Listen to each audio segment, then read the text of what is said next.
Claro, ele estava dando uma indireta é, para o Sartre, mas aí da mesma forma eu quero pensar isso hoje, né, que eu prefiro homens revoltados a filosofias da revolta, né, de a gente pensar nisso, né, hoje a gente está aí com uma espécie de Calígula, um tirano, né, no governo, no poder, o bolsonarismo, um governo genocida, que aí a gente pode fazer essa relação com o genocídio do negro brasileiro, né, que é o livro de 1977 do Abdias Nascimento,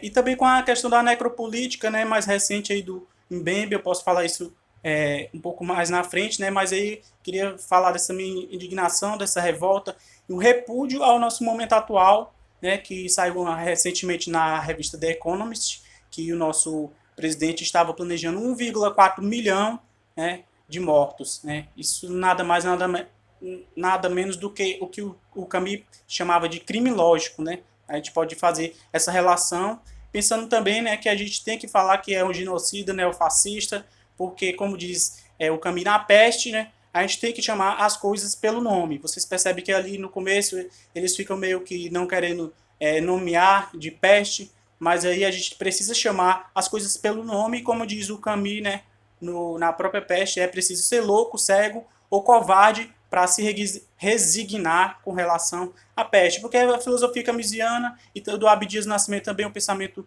do Abdias são filosofias práticas, né, do presente, assim como Nietzsche combatia o próprio presente, né, denunciava a decadência da Europa, a gente também, de certa forma, hoje precisa combater o nosso presente, né, porque o que está aí constatado é a banalidade do mal, ou como diz o meu orientador Emmanuel Germano, o mal da banalidade, né, da indiferença, da apatia, da resignação, do silêncio, né? Quando ele recebeu o Nobel, ele fez a conferência, né, e falou também o artista e o seu tempo, né, que quando ele fala artista, ele quer dizer filósofo, né? Então, a filosofia camisiana é um combate à indiferença, né? O combate à apatia e à resignação e de que o silêncio também é tem o seu sentido, tem a sua posição, né? Silenciar em momentos de peste, em momentos de crise, também é um posicionamento, né?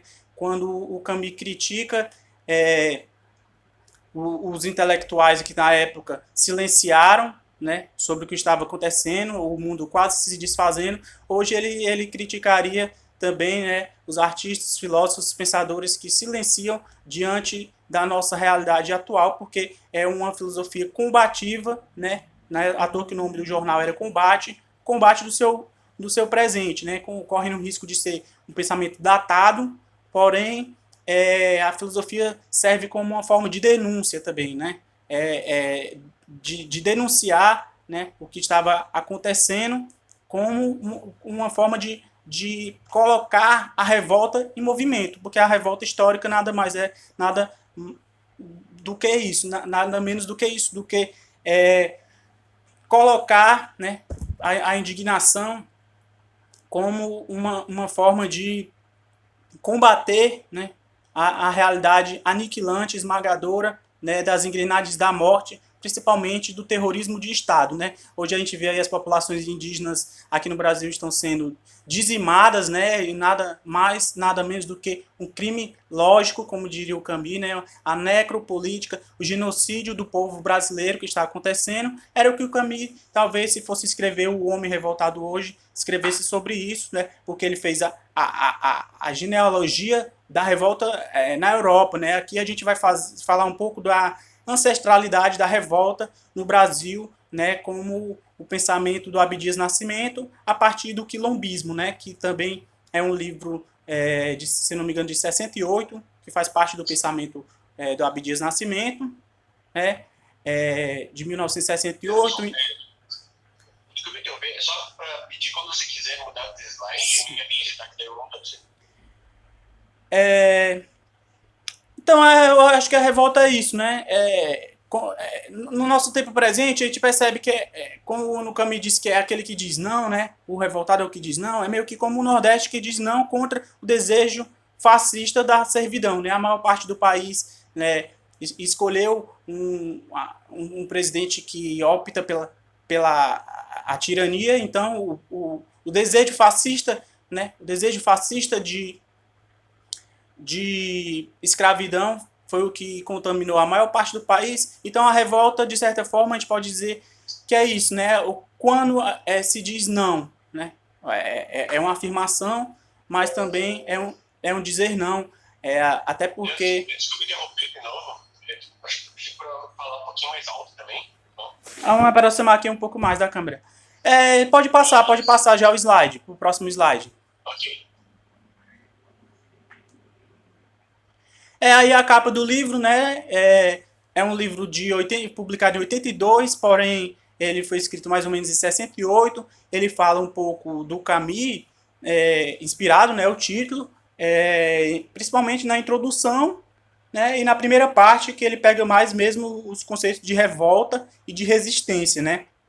E aí eu queria destacar, não sei se está dando para ver aí, mas na contracapa o Abdias está junto com Dom Helder Câmara, né? Eles foram, se eu não me engano, os dois foram indicados a Prêmio Nobel da Paz, né? Poderia ter sido dois brasileiros com um Nobel aí, mas aí é muito interessante justamente para a gente pensar, né, que um sacerdote, né, o Dom Helder era cearense, inclusive, né? Eu também sou cearense. Ele morou muito tempo em Pernambuco, mas ele era cearense.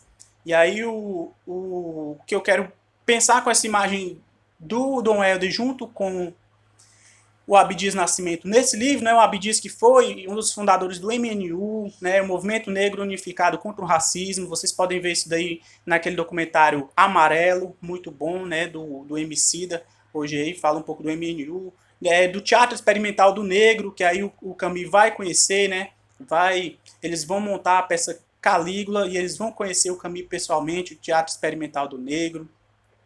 E o Abdias também foi um senador da República pelo PDT, criador do movimento negro do PDT, né, muito importante também, aí que hoje, inclusive, é aqui no Ceará que está o Paixão, né, que é o presidente do movimento negro do PDT no Brasil, o querido Paixão, que também são remanescências aí da luta do Abdias Nascimento, né, o Negro Revoltado de 68, a gente fala muito de necropolítica, né, mas o genocídio do negro brasileiro é de 1977, né, então ele já fazia denúncias ali, e aí eu queria entrar nessa parte já falando que, de certa forma, eu posso pedir passagem e perdão aqui para o Abdias Nascimento, se eu estiver equivocado, estiver viajando demais, criando demais com o pensamento dele, porque ele fala da identidade, né, mas eu queria falar do devir, né, porque a revolta é justamente também o devir negro, né, e aí eu queria falar sobre o devir negro,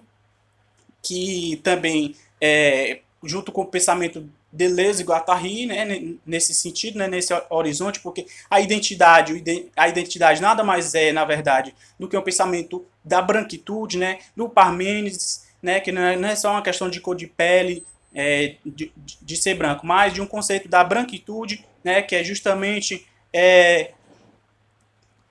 a revolta, vem daí, porque aí vem o devir negro, o devir mulher, o devir indígena, o devir bicha, o devir queer, o devir criança, o devir animal, porque também não é só a questão do humanismo, não é só da humanidade que estão falando, até porque a própria humanidade já tem o nome aí do homem, né, incluído. Aquele homem vitroviano lá, se eu não me engano que se chama, né, do Leonardo da Vinci, aquele ali é a identidade, né?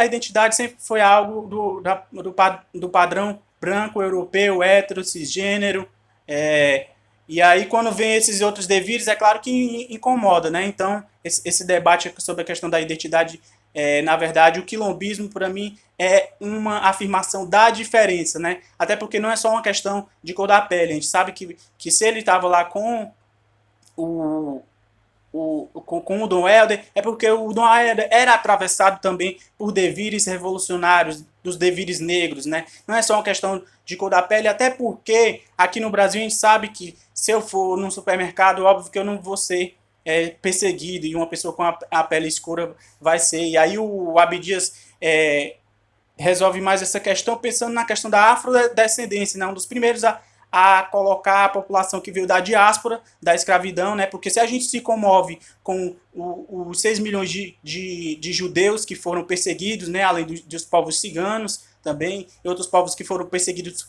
pelo Hitler, aqui no Brasil foram 300 anos de escravidão, né? Então a gente não se pode pensar na revolta sem pensar nisso, até porque a polícia brasileira foi criada, né, para barrar a revolta haitiana, né, que poderia se perpetuar pela América Latina. Então também às vezes se fala muito da Revolução Francesa e esquece da Revolução do Haiti, né, e as consequências que traria para a América Latina, por isso que foi o barrado, né? Então esses aspectos históricos fazem parte também, né, de um pensamento brasileiro, que o Abdias foi um dos pioneiros nesse sentido, né, de não pensar, ele pensava na identidade, mas eu penso o quilombismo como um devir revolucionário, né, como já foi falado até agora há pouco sobre essa questão da revolta, né, que, claro, obviamente pode ser capturado, né, mas no ponto de vista da revolução molecular, a gente pode pensar que o quilombismo é uma revolução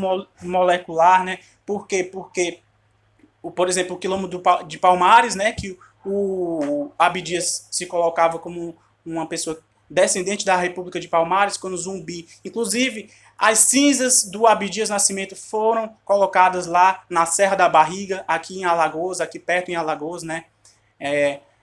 Isso é muito significativo também, porque a gente fala das revoltas europeias, mas aqui também teve essas revoltas, e aí o quilombo como uma arma de guerra, né, que a gente teve no enfrentamento das tiranias que atravessaram o Brasil, como um modo de existência também e de resistência, né, os quilombos e hoje as comunidades remanescentes de quilombos, né, a gente pode pensar da genealogia da revolta, mas aqui a gente pode pensar como a ancestralidade da revolta, até porque o quilombo não se tratava apenas de negros, né? Claro que tinha os capitães do mato, por exemplo. Também quem fazia parte do quilombo é quem era a favor da revolta, até porque, né, a sociedade quilombista é uma sociedade essencialmente antirracista, né? Participavam indígenas, participavam pessoas brancas, e então por isso que também tem aí essa figura do Dom Helder, talvez nesse sentido, pensando também, né, o quilombismo como uma sociedade do presente, né, do presente, não uma sociedade do futuro, mas que tenha essa integração de quem está a favor da revolta e da resistência, não simplesmente pela questão da cor da pele. É claro que a maioria das pessoas no Brasil se declaram negras ou pardas, inclusive ele foi muito muito potente em denunciar certas coisas que ainda nem existiam pesquisas sobre, né, quando o próprio Abdias colocava o Brasil como a maior população negra do mundo depois da Nigéria.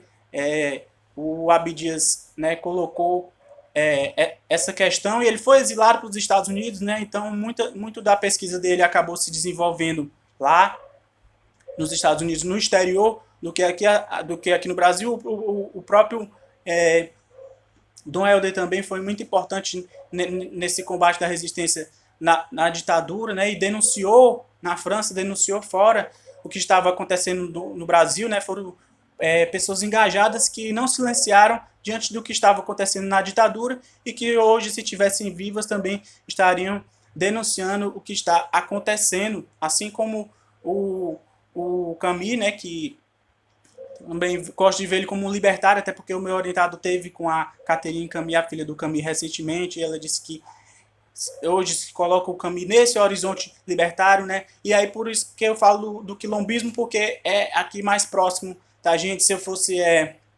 mexicano, eu estaria talvez falando do zapatismo, né? E aí eu acho que há uma revolução molecular que acontece nas práticas quilombistas, né? Porque ele não vai dizer o modelo ideal certo, né?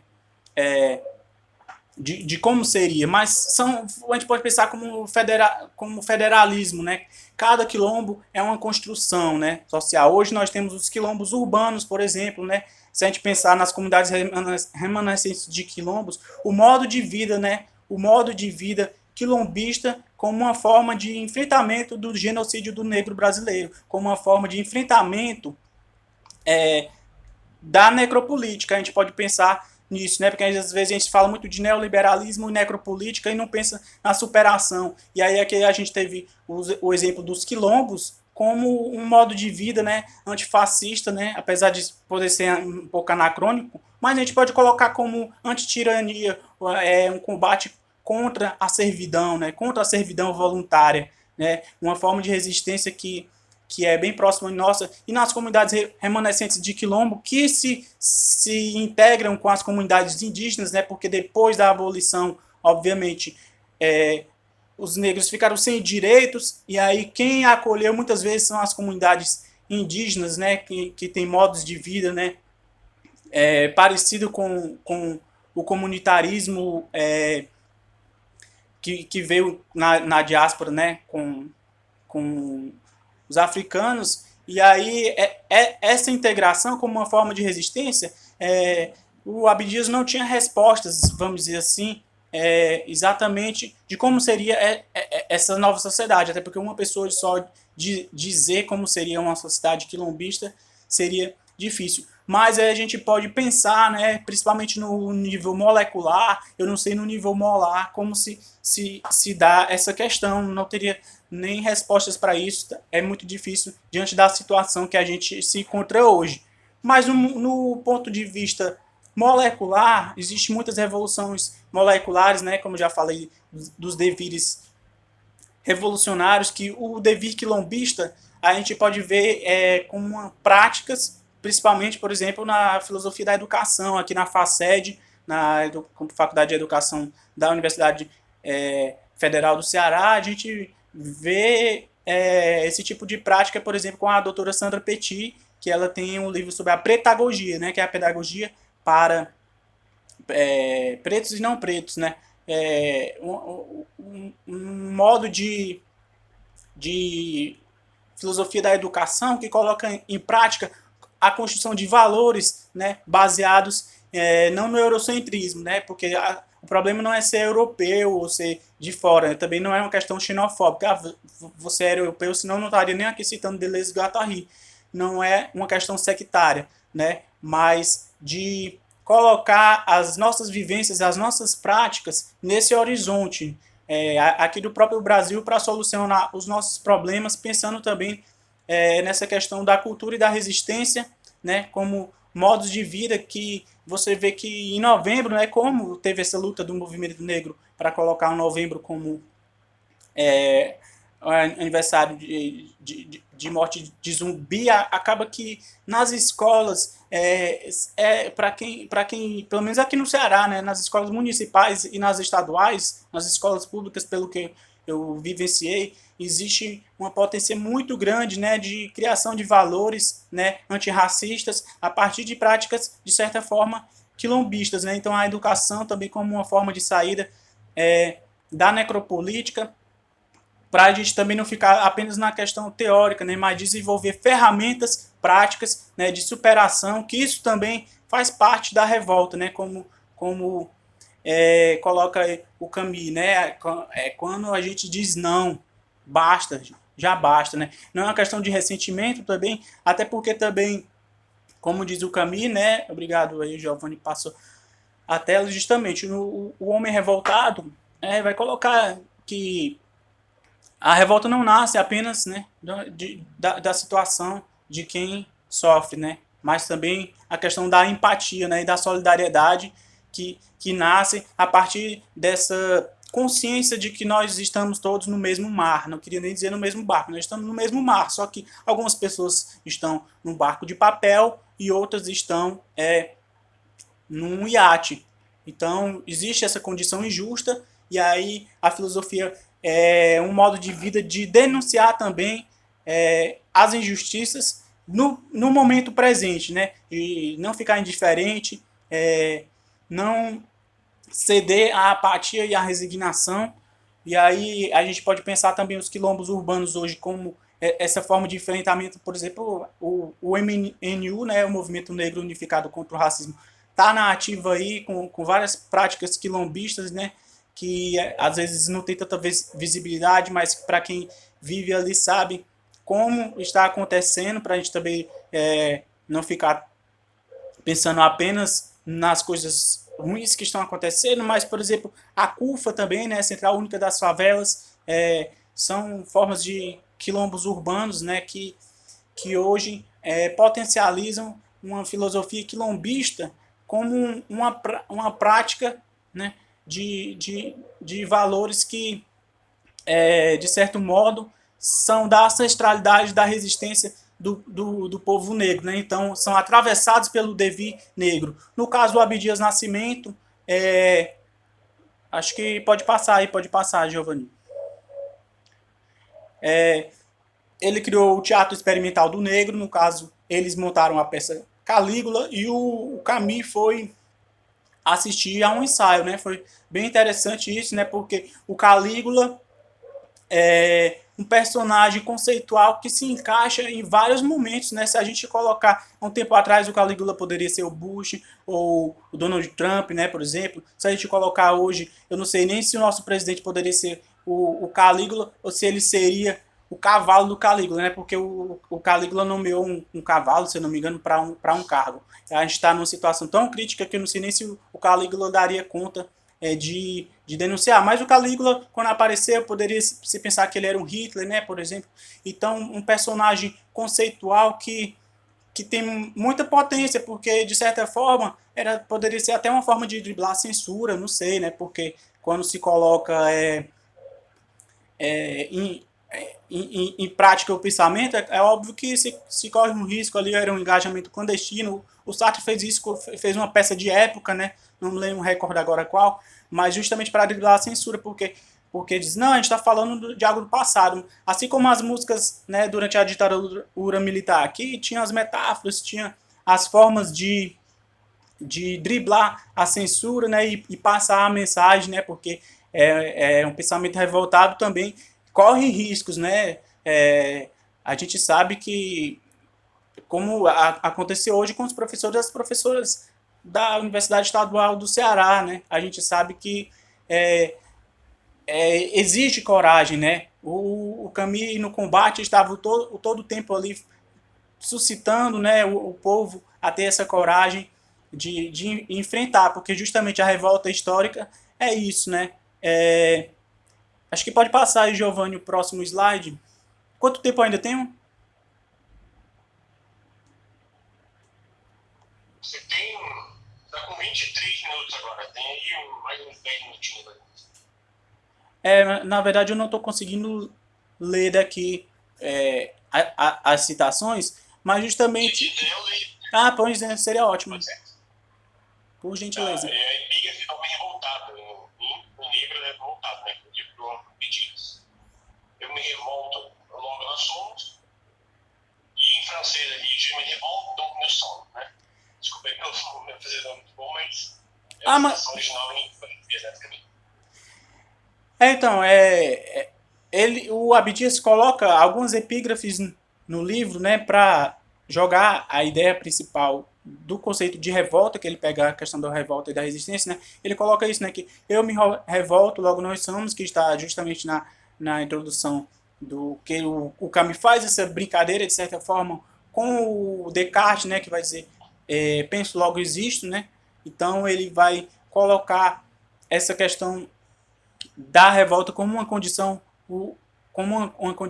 humana, que ele vai utilizar um pouco do mito de Prometeu até, né, para simbolizar essa questão da revolta metafísica, né, mas também, né, contra a criação, mas também a parte da revolta histórica. Acho que pode passar aí o próximo slide. Aí, por gentileza, poderia ler aí a primeira. Mais 5 minutos, antes. Quer que eu leia isso aí também? Não, pode passar os slides, então.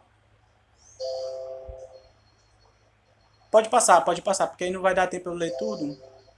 Pronto, aí é mais uma questão de ilustrar apenas uma representatividade que o Abdias Nascimento criou algumas propostas, né, de superação da questão do genocídio do negro brasileiro, e aí foi em 2003 quando a Lei 10.639 de 2003 foi colocada em prática, que é justamente a questão do ensino, né, e da história e da filosofia africana, do pensamento africano nas escolas, que aí justamente criou várias ferramentas, né, pedagógicas, que ainda a passos lentos, mas pelo menos aqui no Ceará eu vejo um avanço.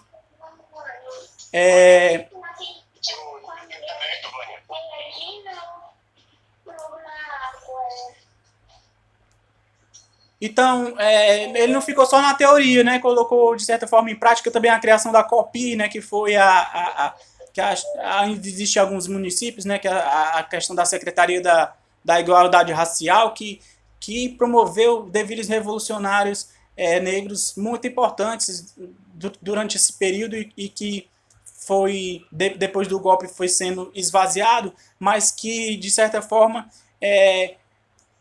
a partir de toda essa luta do movimento negro, houve uma resposta prática, ainda que tímida, já que precisaria muito mais, depois de 500 anos, né, de massacres, mas que foi importante, ainda está sendo a criação de algumas políticas públicas, né, porque também, como eu digo, não adianta apenas ser um negro no cargo. Na época, o ministro Haddad também colocou, fez os livros da história africana, publicados pelo MEC e tudo. Não é só questão da cor da pele, porque também não adianta um Fernando Feriado, também não adianta só ser a mulher se for uma Bia Kicks, uma Joyce Hasselman da vida. Não é apenas uma questão de identidade, né? Mas durante esse período, né, do nível revolucionário, dos deveres revolucionários foram atravessados, deveres negros, deveres quilombistas atravessaram esse período da nossa história, né?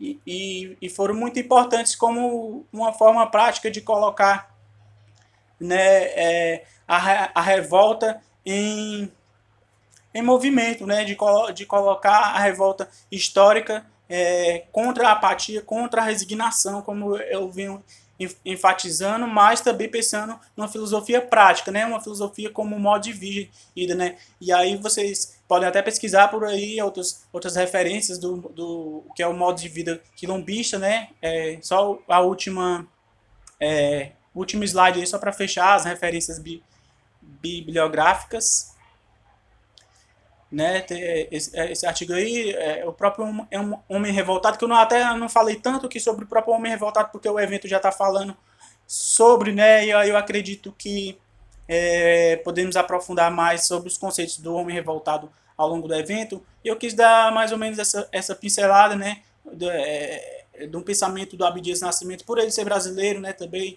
e aí a gente pensar o nosso tempo presente, né, como uma forma de colocar a revolta em prática, né? Claro que não sou tão ingênuo de achar que é tudo perfeito, né? Existem os microfascismos que atravessam também os movimentos quilombistas, e aí é capturado, porque o modo de vida capitalístico está aí, e aí a gente é capturado, porém a gente recria e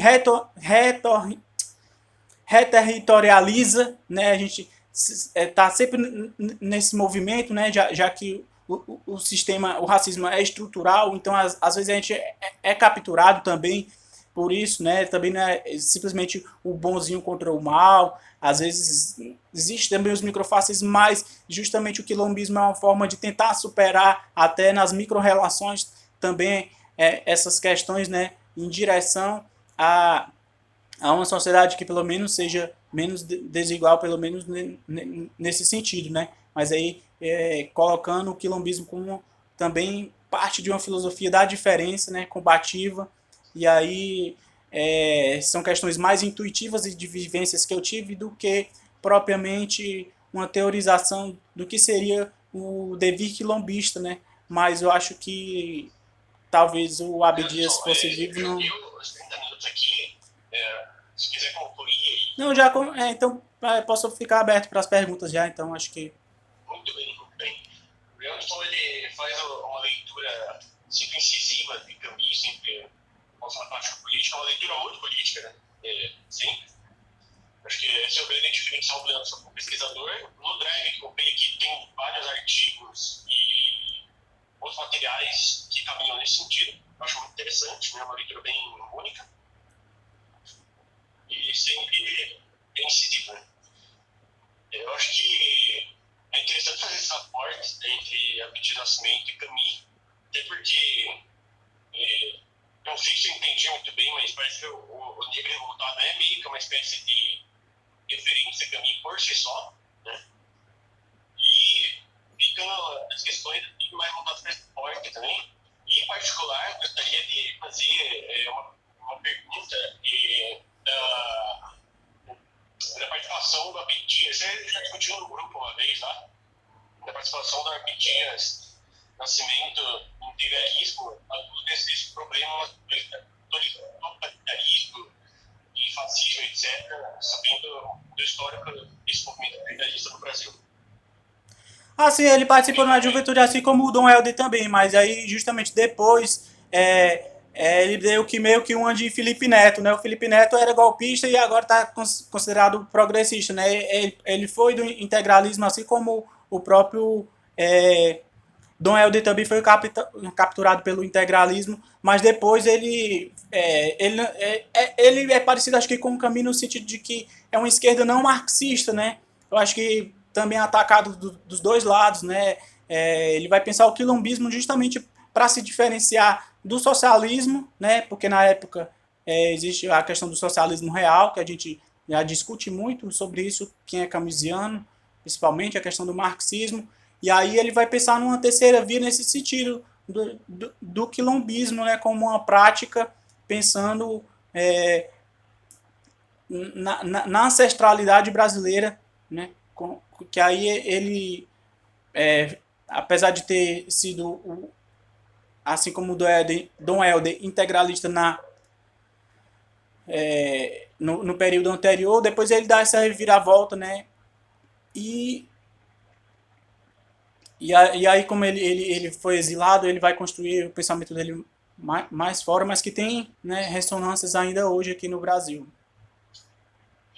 Já fazendo uma porta um pouco maior também, tem toda a questão do Fanon. Não sei se você já chegou a estudar o Fanon ao longo da independência argelina, mas talvez seja uma discussão oportuna para o momento da fala, assim, passa Albert Camus. Eu também todo o referencial teórico mais político do Camus, né?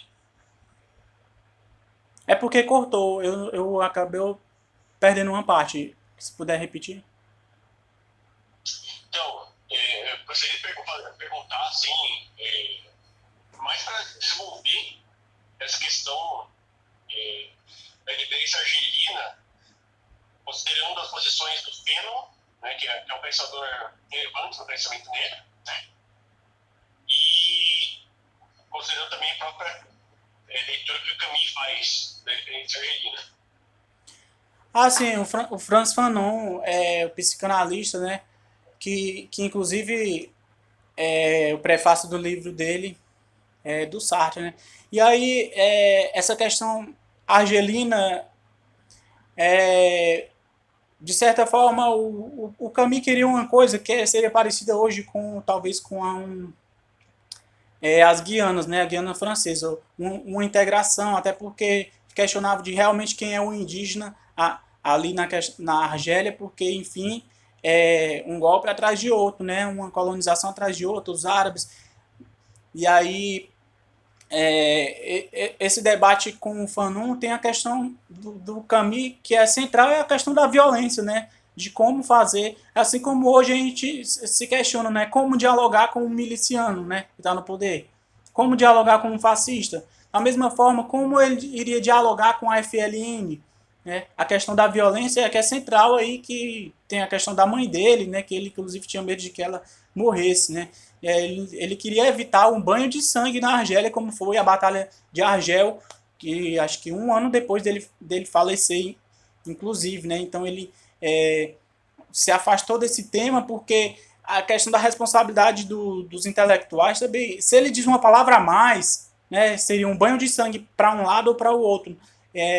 Então é complicado, mas ao mesmo tempo eu não li, né, as crônicas argelinas para ter uma profundidade nesse sentido de falar realmente, né, com propriedade os detalhes dessa questão argelina. É um projeto que eu tenho futuro, né, de entrar nessa questão argelina, mas que superficialmente eu posso falar que o que diferencia a posição dele dos outros, sobretudo, é essa questão da legitimação da violência e do terrorismo, né, que é, ele, para ele era inadmissível, né, que a questão da pena de morte, e aí inclusive ele salvou muitos da FLN com a influência dele, sem eles saberem, né, que eles iam para a pena capital. Eles iam ser mortos e o caminho ali nos bastidores, né? Porque às vezes o silêncio pode ser muito ruidoso, né? Porque quando ele silenciou, fez mais barulho, parece, por que ele silenciou? Por que ele tá calado? Por que ele tá calado? E aí, quando ele falou, ele quis ter esse cuidado, né? Com as palavras, porque ele era atacado dos dois lados. Mas aí, para falar com mais propriedade, eu precisaria ter lido realmente as crônicas argelinas, né? As atuais, para entrar nos detalhes. Eu sei que na juventude, né, até comentei recentemente, na juventude ele foi o primeiro a denunciar, né, um escritor francês de língua francesa, a denunciar a questão da miséria árabe na Cabilha, né? E aí, depois o Sartre e os outros talvez não conhecessem esse período do Camus como engajado ali nas questões da Argélia, né? E aí ele ficou como sendo um cara. É aquela coisa, né? Então, se você é liberal, então você é capitalista, se você não é a favor da revolução. Mas eu conheço até pessoas que se afastaram, né, das revoluções africanas quando partiu para a questão do stalinismo mesmo e de uma questão totalitária. Então é complicado você escolher um lado quando um lado é o lado da violência, né? Aqui até recentemente tinha aquela briga que parecia até, né, uma coisa boba, que os vermelhos contra os azuis, o PSDB contra o PT, era aquele ping-pong. E hoje tem essa questão, já não é mais os coxinhas contra os mortadelas, é aquela coisa. Somos nós, né, que somos a favor do caminho do diálogo, né, em geral, sem querer partidarizar exatamente um partido e tal, mas em geral nós que somos a favor do diálogo contra os que são a favor da violência, né, da tirania mesmo, de miliciano, de pedir volta da ditadura, de fechar o STF,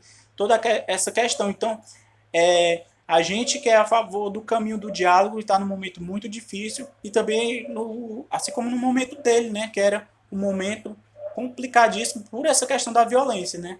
Até que ponto apenas o discurso é capaz de, como a gente convencer o miliciano de que ele está errado se eles não são abertos para o lugar de escuta, né? Porque às vezes fala muito lugar de fala, mas a gente está aqui também para o lugar de escuta, né? Como escutar o outro, sem ser sectário. Nós que não somos a favor do sectarismo, mas eles são, eles não.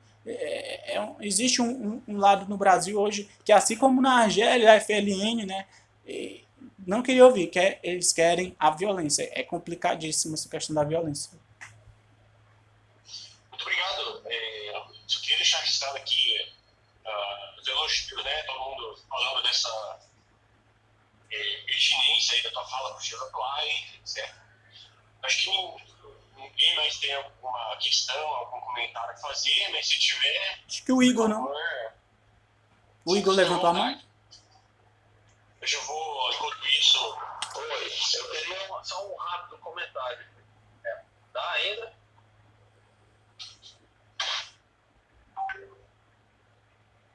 Tem tempo? Pode, não tem tempo. Pronto. Mas então tá, vou ser breve.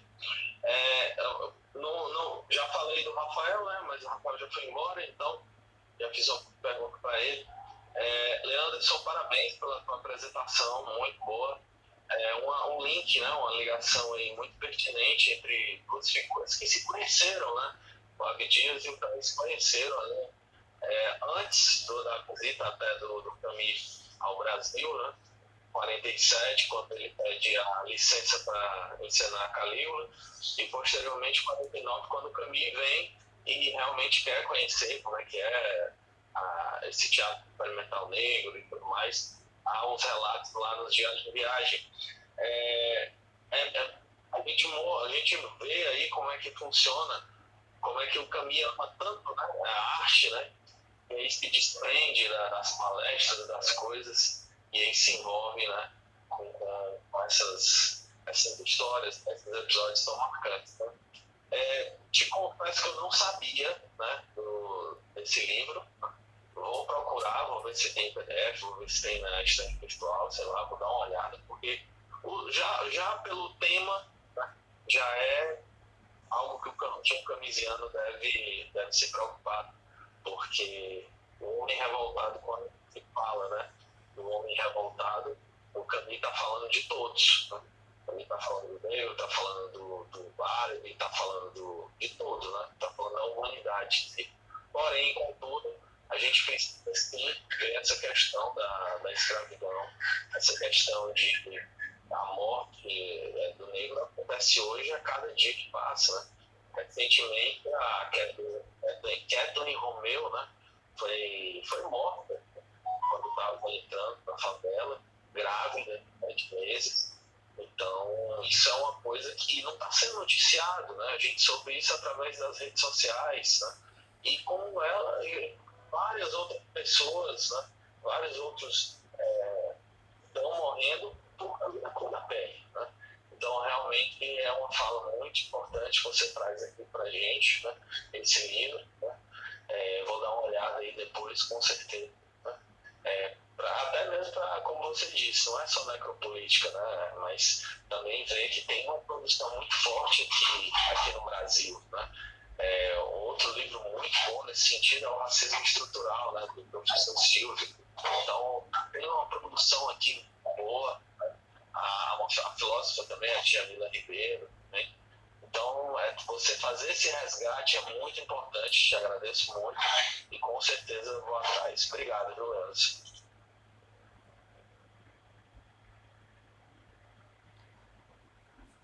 Massa, acho que não tem nem o que falar mais assim, né? Só agradecer a participação. Não sei se ainda tem alguma pergunta, algum comentário, né? E a gente sabe que, como foi comentado, há 2 anos atrás seria impossível um evento desse, né? Com tantas pessoas interessadas em estudar Camus. Cada um é um estrangeiro aqui, cada um passou por essa situação de estar só ou de ser uma minoria, porque isso é literatura, isso não é filosofia. Você está no departamento de filosofia, então aqui não tem espaço. E aí realmente esse evento vai ser um divisor de águas, eu espero, né? Eu espero, não temos certeza, né? De que virá outros eventos próximos aí. E aí, se der para fazer online, a gente vai continuar fazendo online se for necessário. Se um dia precisar também, a gente se encontrar pessoalmente, fazer aí em alguma universidade um evento, né, bem potente mesmo, de colocar um autor que veio aqui no Brasil, né? E aí, às vezes, ele é mais reconhecido fora do que aqui, apesar de ele ter contribuído, né, para o pensamento brasileiro, porque se ele pisou aqui, teve com grandes intelectuais brasileiros, teve aquela influência, né, e aí às vezes a gente estuda, e o Abdias Nascimento, né, que também às vezes a gente estuda mais os autores de fora do que os pensadores brasileiros, também é uma forma de contribuir com o pensamento do Abdias. Então para mim foi muito massa essa participação, espero que tenha contribuído. E aí quem quiser mais, saber mais, pode pesquisar mesmo aí na internet, que tem muita coisa sobre essas questões, né, para a gente usar o Camus como uma ferramenta mesmo, né, de transformação do nosso presente, né, a gente não ser um autor apenas cult, né, porque isso é coisa dos sartrianos, não, brincadeira, mas que justamente é a questão de, tô lá no café, estou aqui simplesmente divagando e tal, e decidindo pelo o rumo da vida dos outros. Não, e aí o Camus não, o Camus estava mesmo lá dando a cara a tapa dele, né? Corria risco de morte, inclusive foi ameaçado de morte, mas que é porque é uma filosofia, né, prática nesse sentido, né, de combate à indiferença e à apatia. A revolta, né, é um devir permanente aí no pensamento camusiano. Com certeza. Muito obrigado, então, pela sua fala. Vamos encerrando por aqui, o Ciclo de Conferência da Tarde. À noite, às 19 horas,